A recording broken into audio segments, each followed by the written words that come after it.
Alright, so it's day one of starting the manual swap. We got the car jacked up on the wood all around. We just wanted to get it up in the air today so that hopefully before winter comes the car's fully swapped. As you can see, it's an automatic transmission.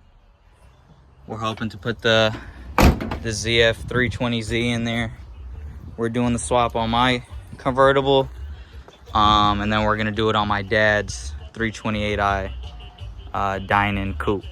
So this is just day one. All right, guys, so it's day two. The two O2 sensors I'm gonna disconnect. So obviously that one's right there. This one's right here. This one leads through this black thing. I'll go ahead and get these O2 sensors out. I'll show you once this black piece is off. Once that black piece right here comes off, this wire goes, obviously routes through here. The O2 sensor connects into this thing right here. So in relative to where the black trim piece right here would go, you would just follow this down, and then it's right here. All it is you just pull them. So this just goes straight in, and then you pretty much just pull this out like this. The second O2 sensor, that's right here. So you could just pull this down from up there.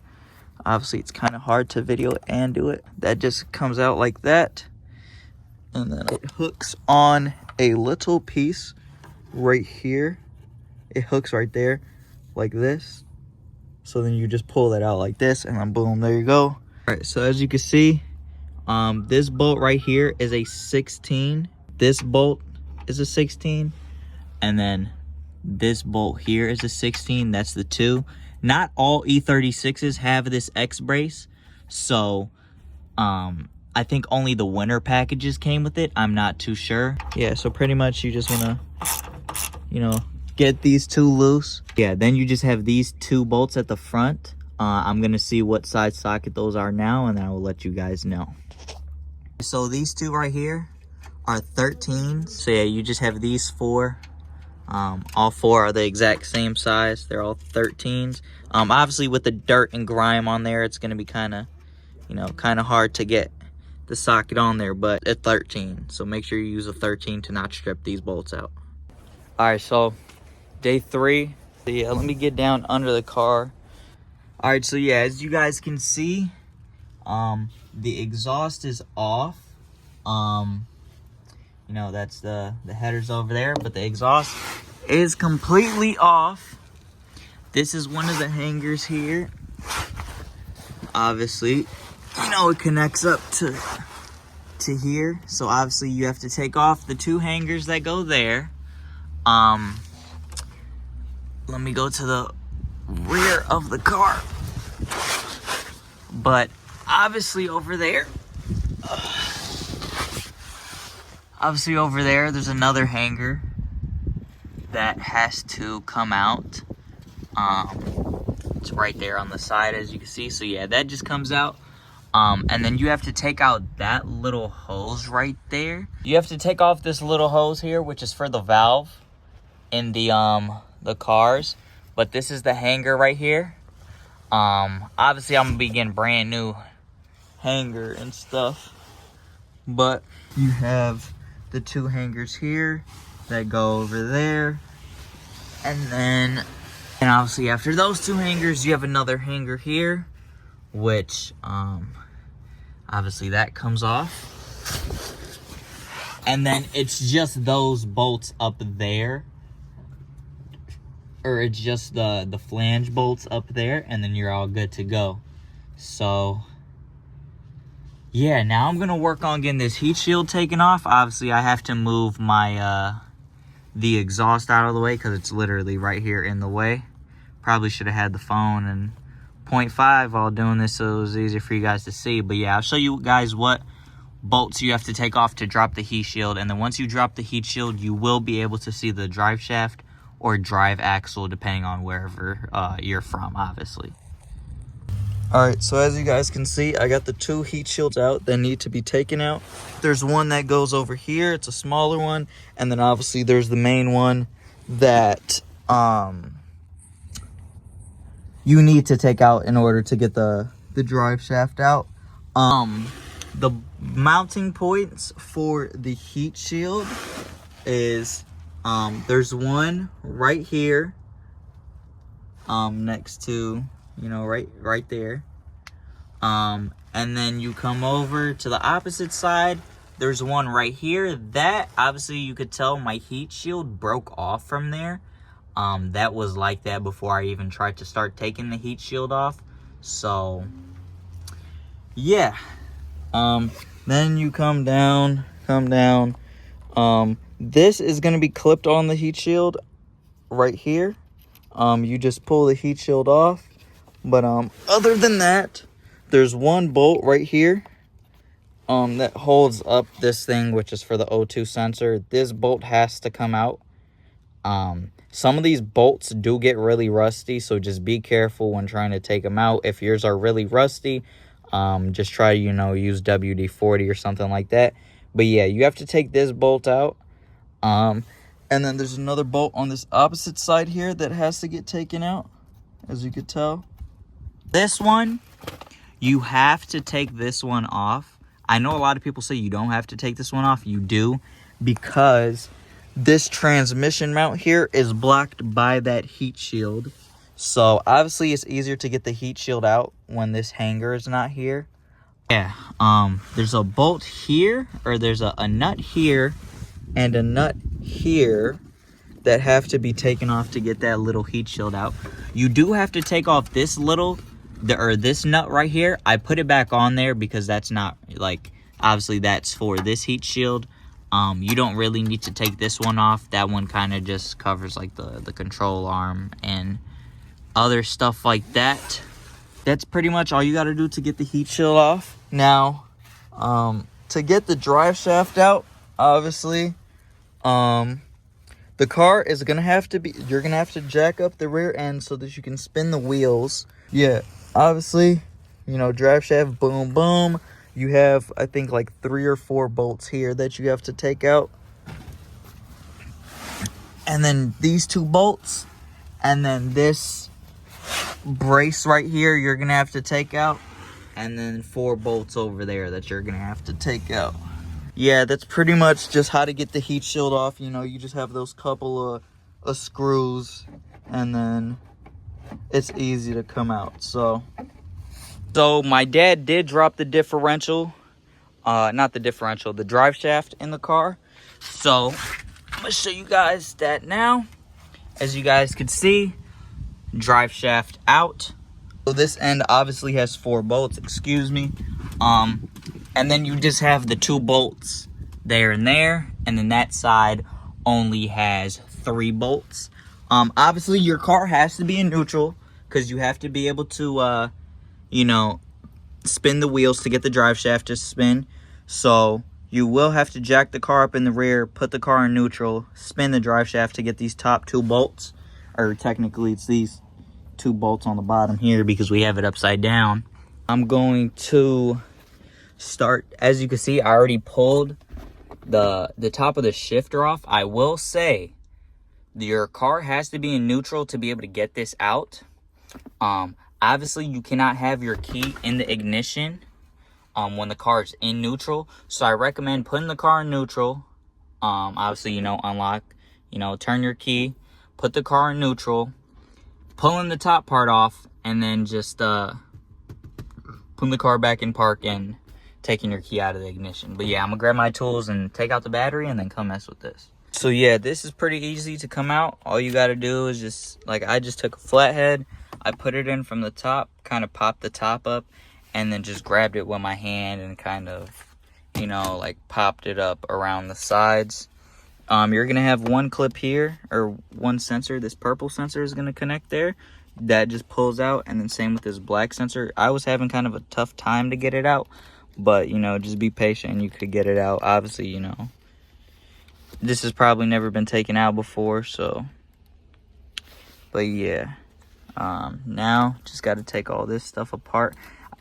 I think I have to take out the center console, so I'm going to look and see if I have to do that right now.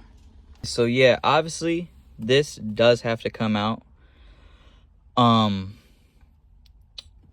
because there's two clips that hold, you know, this in the center console basically into here. So you have to move this back. So what you want to do first is pop your hazard switch out. As you could tell, it will come out in one piece. I recommend pushing it up from the bottom. That's how I was able to get it out. And then you have one little Phillips head screw right there. So I'm gonna go ahead and grab a Phillips head screwdriver and start taking this out. All right, so also in the rear, you obviously have to take off, or you have to take out the cigarette thingy. And there's just gonna be these two screws here to get this plastic piece out, and then one more screw underneath it. All right, so after a couple of minutes, I finally got this out. This is kind of hard to get out because it has that little clip right there and then that center piece. So it took me a couple of minutes just to pull it out of there. But obviously these two, these screws are actually they screw into a clip. So you will need these. Try not to break these, but obviously these two go into the bottom of this. So yeah, now all you got to do is take out that little screw, and then you should be able to move the whole thing back. So if you have the center console with the armrest, you will have to do some more stuff. Obviously, you have to pull that out of the hole, and then these two, you can just pop the sides off. Like when it's in on there like this, you basically just pull the sides apart off of this, and then this little pin right here is going to be like that. All you need to do, take a flathead and pry it off of there like so. You have to do it for both sides. Obviously on this side, take it, pry it off, this front piece comes off. So boom, that's the rear center console taken apart. So what you want to do, you want to take a small flathead, and in that little hole right there, you're going to push it in to slide out the pins that are on the side. So I'm going to get a small flathead and do that now. So then once you do that, obviously these pins are going to be in the side like this. Once you push it down, it will push down on this little release pin right there, and then you're able to just slide them out. And then this, all you got to do is just rotate it forward, and then you can slide it off. So now, as you can see, I'm able to move it back. Yeah, now what I had to do, I recommend pushing the leather up for your e-brake, and then just slightly pulling your e-brake up, and then you're able to get this loose enough to where, as you guys can see, all you got to do is just take out those two bolts, or those two screws. So once you get those two bolts out, disconnect, obviously. So this is, your window switches and your lock switch and, everything else. Pop all of these out. All you got to do is simply just push up. This one's kind of hard to get out. But yeah, as you can see, those just come out. Then all you got to do, you just pull the switches out from the back. What I'm going to do is I'm going to disconnect, all of those and then put them back so I know exactly where, they go. And then obviously you have to take out your climate control, or not your climate control, your, basically just your control center. So all you do is there's going to be a little hole back here. As you can see, all you got to do is push up and then push, push out. And then that comes out like that. So then all these is just sensors to the back. So this yellow one goes to this purple one here. This blue one goes to this this blue one here. This light connector, if you have the convertible, that goes to that one in the back right there. This white one goes to this white one right here. Then that yellow one goes to this purple one right here.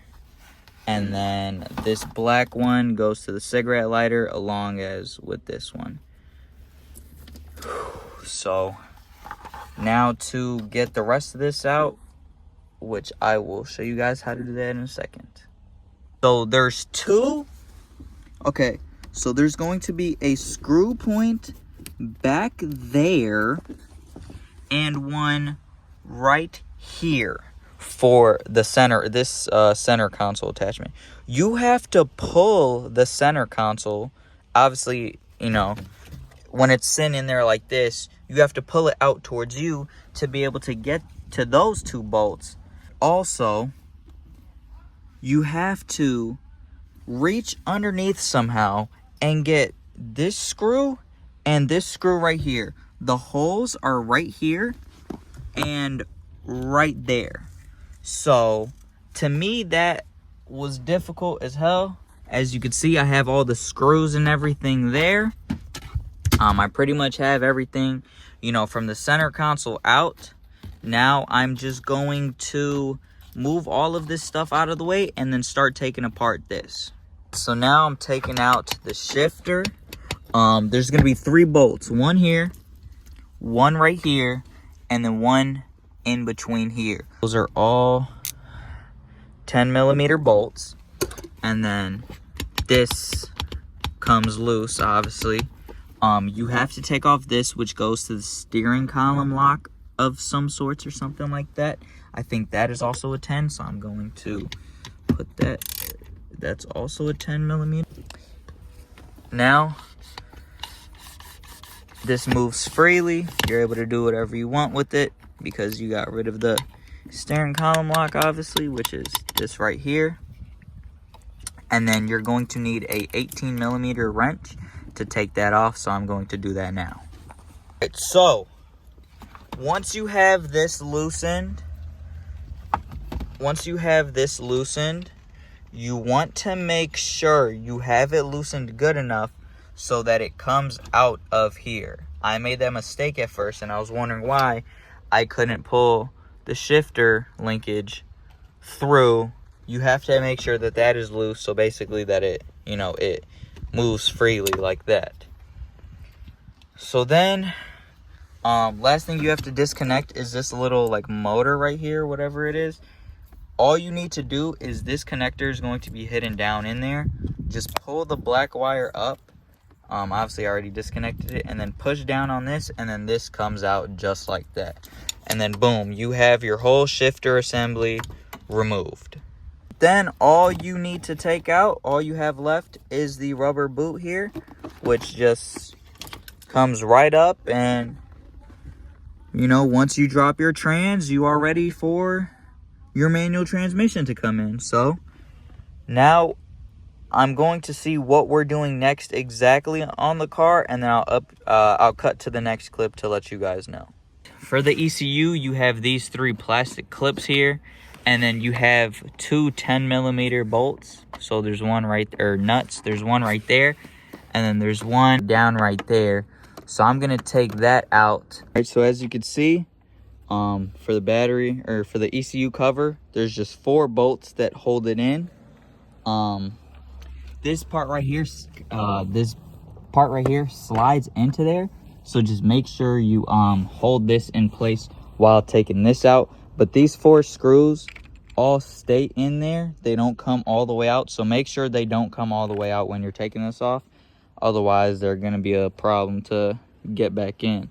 So yeah, now, as you can see, both of the ECUs are there. That area is kind of dirty, so I'll probably clean it out while I have these ECUs taken out. But there should just be 2 screws for the bottom ECU, and then 2 screws for the top ECU. So I'm gonna pull that out now. So when you're gonna take the ECU out, there's gonna be one screw back here and then another screw back there. You do not have to take them out, just loosen them. They are pretty much just clamps that hold the ECU in. So I'm gonna loosen those out and take out this bottom ECU, set that aside so then I could get the top ECU right here out. So I'm gonna do that now.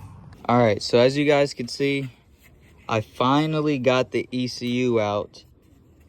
So the ECU is gonna be stuck in there like this, right? You're gonna push it forward and then you push each side out. So yeah, and then I'm gonna go inside and then I'm gonna show you guys how to take apart your ECU and what chip to take out for your automatic transmission ECU. All right, so now when you're gonna take apart the ECU, there's these little metal pins you want to be very careful with because they're very brittle and will break. So what I'm gonna do is just try to pick them up little by little with the flathead, and then I'm gonna use some needle nose pliers to open them up fully so you could kind of see how I'm doing it. All right, so now once you have it open, basically this is gonna be on the bottom and then this is gonna be flipped upside down like this. Pretty much you could just pull it off slowly. I just went around the edges with my flathead, slowly prying it. Like I said, be very careful, these are brittle. This one is really close to breaking, so I'm gonna have to be very careful putting that one back on. But yeah, so the chip that you're going to want to remove, obviously this is your whole ECU. This is the chip right here. So as you guys can see, the pin is completely out. So there's going to be this top cover piece that you just pop off, and then this just sits in there like this. And then what I did is I just pushed it up from the top, pushed it up from the back, and then just pulled it straight up. And then that's what your ECU looks like pretty much without the automatic trans chip. That's pretty much all this is. So now you're all good to just put this back on and then fold the tabs back and then put the ECU back together. All right, so we put everything back together. This little rubber piece might start falling apart for you guys. As you can see, mine started falling apart, but I do recommend putting it back on there just for some extra protection for your ECU.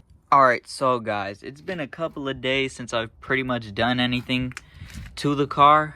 My dad and little brother just installed the clutch hardline for me. I have a new slave cylinder ordered, so that we're not gonna worry about the slave cylinder right now because I bought a brand new one just cause. But now I'm gonna be putting together everything that needs to go in the trans, which is pretty much the throw out bearing or the release bearing, whatever it's called. The pivot pin. As you can tell, this old one was broken. So good thing I didn't just put the trans in the car, but I bought a brass one. The brass one everyone recommends, so definitely buy this. I bought a new lever. I don't remember what it's called, but that's the part number if you need it. I bought a brand new one. This one is fine, but I just decided might as well buy a brand new one since I'm basically changing everything, you know, the pivot pin, the clip, the throttle bearing or release bearing, and the slave cylinder. Might as well buy a new one. So pretty much just slides, or that just, you know, goes in there, and then the clip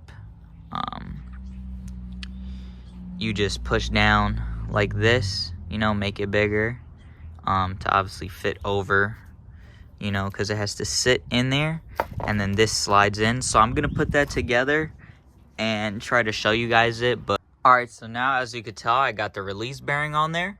Make sure mine came with oil. I just wiped it down a little bit, but make sure you put anti-seize on the inside of it, and then on this point here and this point here.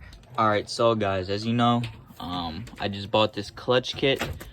I got this kit from FX Racing, or FX It's a FX Stage 2 clutch kit. It comes with everything you need, the pilot bearings, the flywheel bolts, the clutch plate, the flywheel, the pressure plate.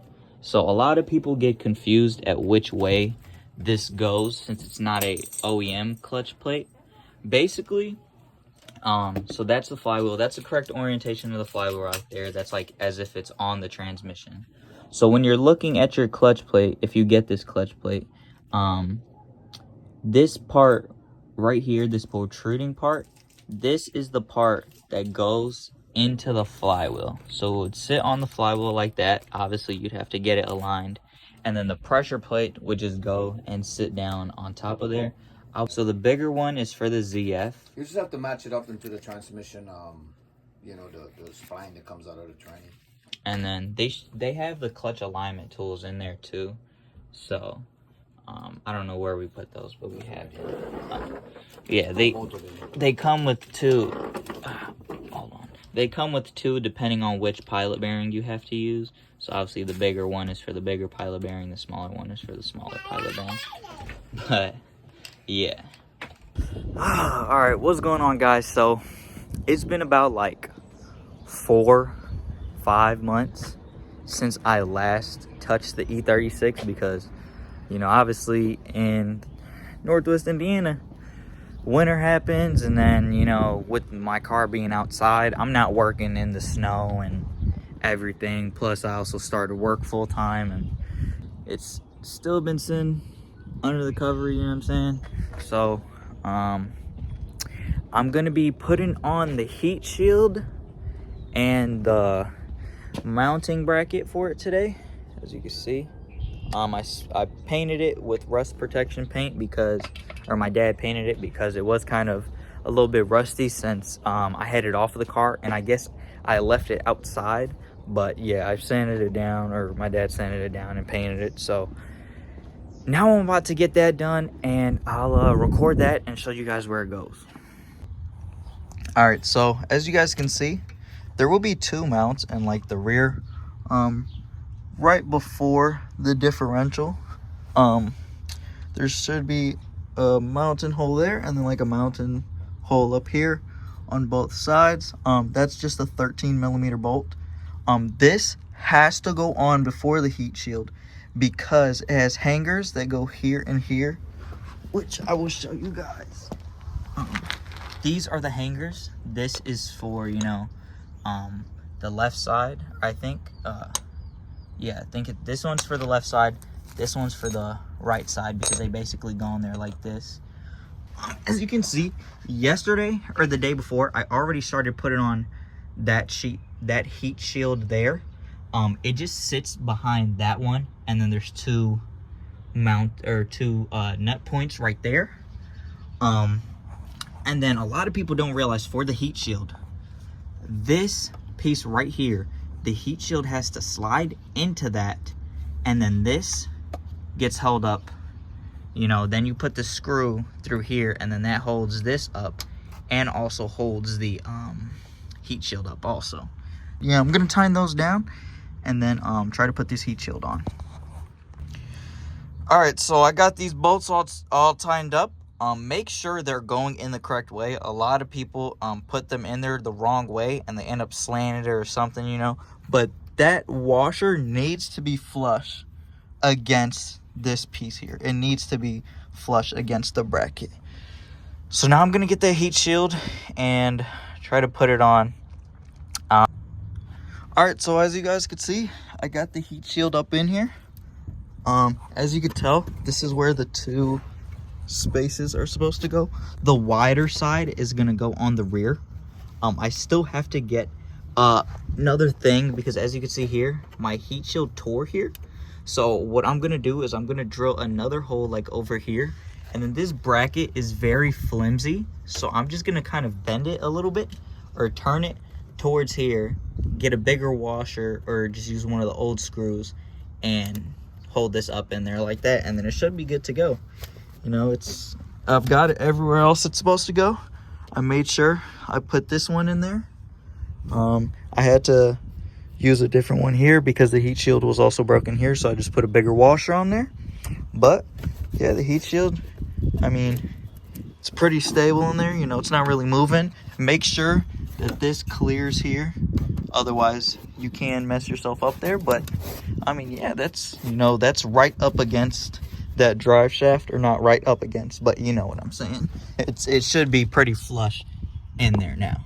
So, all right, guys. So today we're going to be putting all the center console and everything back. As you can see, I already got this pretty much laid in there, but I did make a mistake. This is supposed to be flipped upside down or flipped the other way. So I'm going to do that real quick and then I'll continue recording. But I mean, the process is pretty self-explanatory. I'm going to put the 2 back screws in here first, and then the screws that go to the sides over here and here. These screws that go to the back, I'll probably have to do those last. But yeah, I'm going to do that now. Alright, so guys, I pretty much forgot to record, but I got the whole center console in. It's in there pretty good. I got this in. I hooked up all the lights, all the, you know, all these switches, everything. Installed these. I currently don't have a battery in the car, so you know, I can't really test it, but, you know, I made sure all the connections were correct. My biggest thing that I would recommend when you're doing this, take out and mark every single plug. Alright, so guys, now, as you guys saw from the last part, I installed the whole center console. Everything is working as it should. The cigarette thing, the armrest, the e-brake, I made sure to put that back. But I just got to install this again. This is from Rare 36 Parts if you're looking for a cup holder solution. But I'm going to be installing this Nardi shift knob. And then I got, my little brother got me this shift boot for Christmas. But obviously I'm just now getting around to putting it on. It's the same one he got in his car. So yeah, I'm pretty much just going to be sliding this on here like that. This should just clip in.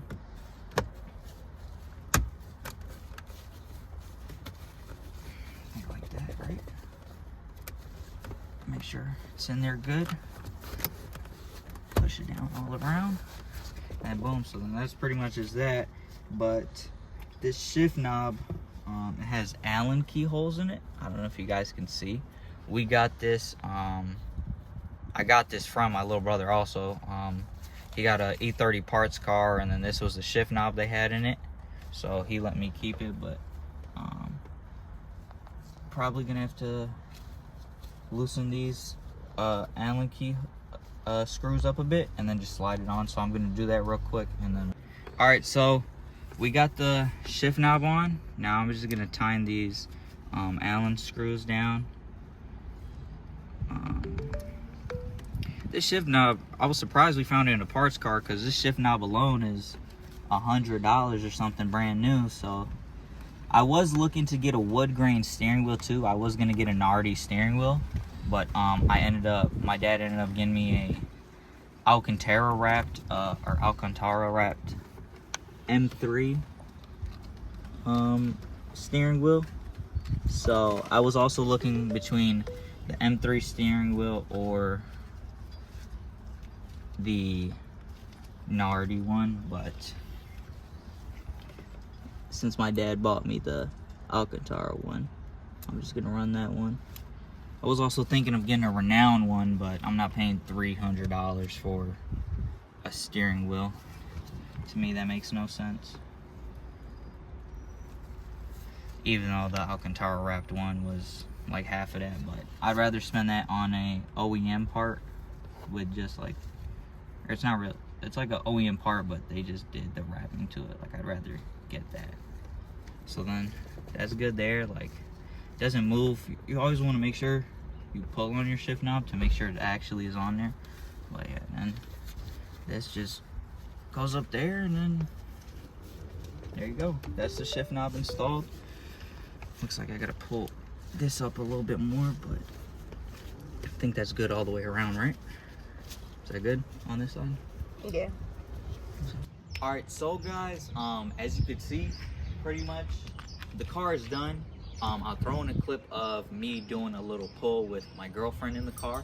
Are you ready? Yep, I'm ready.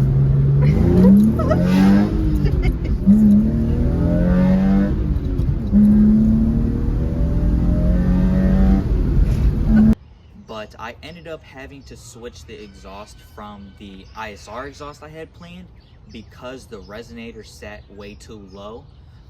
So I did end up putting a M3 exhaust on. I ended up getting the cats cut off because obviously, as you can see, the car has historic plates. So I no longer need emissions in Indiana with the historic plates. But basically, put the M3 muffler or the M3 full exhaust on, and then cut off the catalytic converters, and then I got the car tuned from a guy I know named Andrew. If you're looking to get your E36 tuned, just hit me up and I'll send you his phone number or whatever social media I can find from him. But yeah, I'll make another video saying pros and cons of doing it. My dad already has a lot that he wants to let other people know. So we're just gonna do a whole video on that. But thanks for watching.